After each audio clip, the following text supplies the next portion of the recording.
mengapa kematian beliau menggemparkan Kairo dengan pemakamannya yang dihadiri lebih dari 1,5 juta orang. Mari kita simak kisah dari Asosiasi Universitas Islam Mesir ini. Al-Kisah dari kampung kecil bernama Tafahna al-Ashraf, distrik Middle Ghamir, provinsi Dakohlia, Mesir, ada 9 orang sarjana miskin lulusan fakultas pertanian. Lalu mereka pun sepakat membuat sebuah peternakan unggas sembari mencari mitra ke-10. Namun mereka terbentur modal, maka dengan sekuat tenaga mereka kumpulkan dari hasil menjual tanah, perhiasan istri, hingga meminjam. Meski tidak banyak terkumpul, namun mencukupi untuk memulai usahanya. Pertanyaan tersisa, siapa mitra yang ke-10? Insinyur Solah, satu dari mereka, pun berkata, "Aku sudah menemukan mitra yang ke-10. Siapa?" kata teman-temannya. "Allah," lanjutnya. "Allah akan menjadi mitra usaha kita yang ke-10. Allah akan mendapat 10% dari keuntungan kita. Dengan perjanjian, Allah yang akan memberikan perlindungan dan pemeliharaan, keamanan dari segala wabah penyakit." Akhirnya mereka pun sepakat. Kontrak kerjasama pun ditulis secara rinci dan dicatatkan ke notaris, lengkap dengan peran mitra ke-10 tersebut. Tak disangka, setelah 1 musim bisnis mereka langsung meroket, jauh dari yang dibayangkan sebelumnya. Lalu mereka pun kembali bersepakat menambah jatah keuntungan mitra ke-10 menjadi 20% di musim kedua, dan begitu seterusnya hingga mencapai 50%.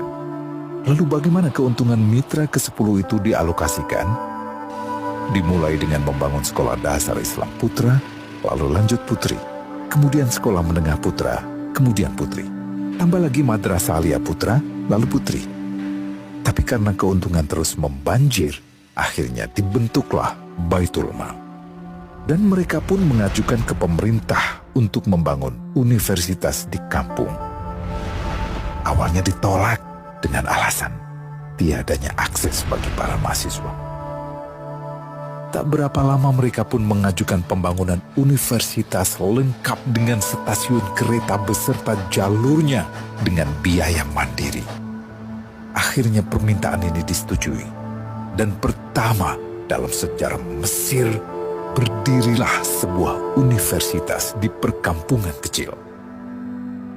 Semakin berkembang, dibangun pula fakultas kedua, ketiga, keempat hingga asrama putri dengan kapasitas 600 kamar. Lalu asrama putra dengan 1.000 kamar. Tiket kereta api pun digratiskan untuk memudahkan transportasi menuju kampung tersebut. Tak cukup hanya itu, dibangun Baitul Mal berikutnya hingga hilang kemiskinan di daerah tersebut. Dan program ini diduplikasi ke kampung-kampung lain hingga bisa dikatakan tak ada kampung yang disinggahi Insinyur Solah kecuali akan dibangun Baitul Mal untuk warga. Bantuan pun diberikan untuk fakir miskin dan para janda. Pemuda pengangguran pun dilatih untuk mengelola perkebunan sayur hingga mandiri, bahkan sampai bisa mengekspor ke negara tetangga. Pada saat panen raya, seluruh penduduk dikirimi paket sayur. Di hari pertama Ramadan diadakan buka puasa bersama untuk seluruh penduduk desa. Mereka memasak dan hadir ke lapangan yang dipenuhi beraneka makanan. Disiapkan juga perabotan untuk gadis-gadis yatim yang ingin menikah.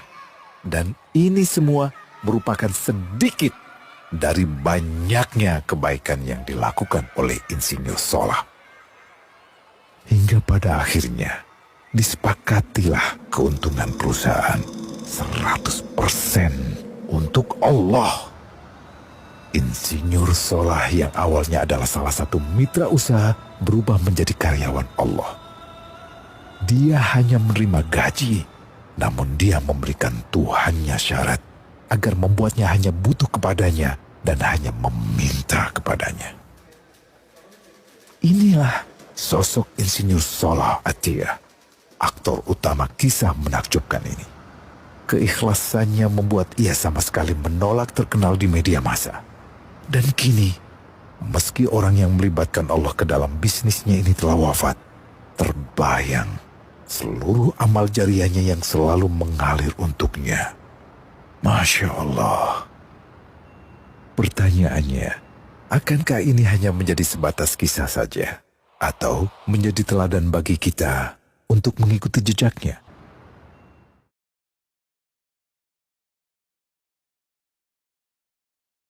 Global Wakaf